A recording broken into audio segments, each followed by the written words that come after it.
एक बार भगवान विष्णु जी से नारद जी ने कहा कि प्रभु, जो आपकी भक्ति करते हैं, आराधना करते हैं, वो इतने दुख में क्यों रहते हैं, और जो आपकी भक्ति नहीं करते, आपका नाम नहीं लेते, वो बड़े पैसे कमा रहे हैं, धरती लोक पर बड़े आनंद में रह रहे हैं। तो भगवान ने नारद जी से कहा, आओ चल करके आते हैं, भ्रमण करके आते हैं। दोनों साधु वेश में धरती लोक में पहुंचे, धरती पर आए।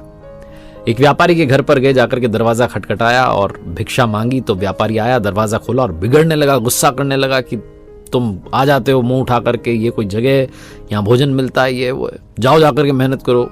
बहुत कुछ कहने लगा व्यापारी, तुमने धंधा बना लिया, बहुत कुछ कहने लगा, ऐसा ऐसा कहने लगा, अपशब्द कहने लगा।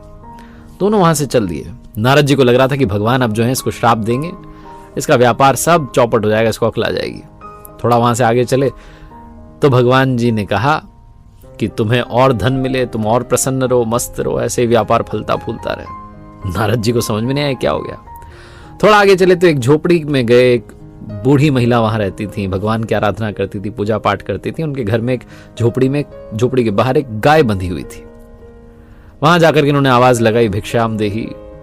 माता जी आई, उन्होंने कहा कि भोजन तो नहीं करा सकती, लेकिन गाय है, दूध आपके लिए उसका इंतजाम कर सकती हूं। तो एक गिलास दूध लेकर के आ गई, आसन बिछाया, दोनों साधुओं को बड़े अच्छे से उन्होंने दूध पिलाया। उन्होंने कहा कोई चिंता की बात नहीं, आप बस आशीर्वाद दे के जाइए, मेरा जीवन ऐसे ही चलता रहे, मैं तो भक्ति करती हूँ। बहुत कुछ कहने लगी। दोनों साधु जो वेश में आए थे, भगवान जी और नारद जी, वहां से चल दिए।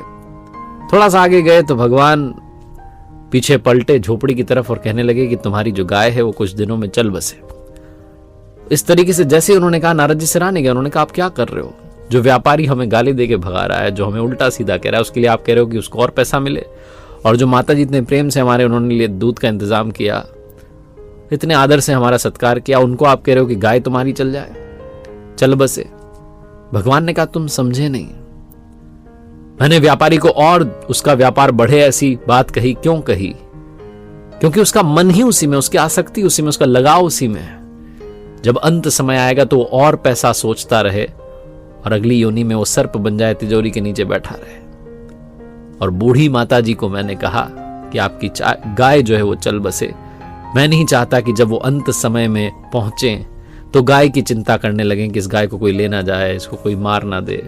वो गाय का सुमिरन ना करें, वो मेरा सुमिरन करें। इसलिए गाय उनके जीवन से पहले ही मैं हटा देना चाहता हूं। शास्त्रों में कहा गया है कि अंत समय में हम जिस भी चीज का स्मरण करते हैं, जिसके बारे में सोचते हैं, वैसे ही बन जाते हैं। अगर हम स्मरण ही प्रभु का करेंगे तो अंत समय में भी प्रभु ही याद आएंगे और हम उनके धाम पहुंच जाएंगे। इस कथा का सार यही है। इसलिए जो होता है उनकी मर्जी से होता है, उनकी कृपा से होता है। इस बात को स्वीकार कीजिए और जीवन के हर पल को जीना शुरू कीजिए। एक बार फिर से वही बात जो अक्सर आपसे कहता हूं, ऊपर वाले के आशीर्वाद के साथ, अपनी मेहनत और अपनों के प्यार के साथ कर दिखाओ कुछ ऐसा कि दुनिया करना चाहे आपके जैसा।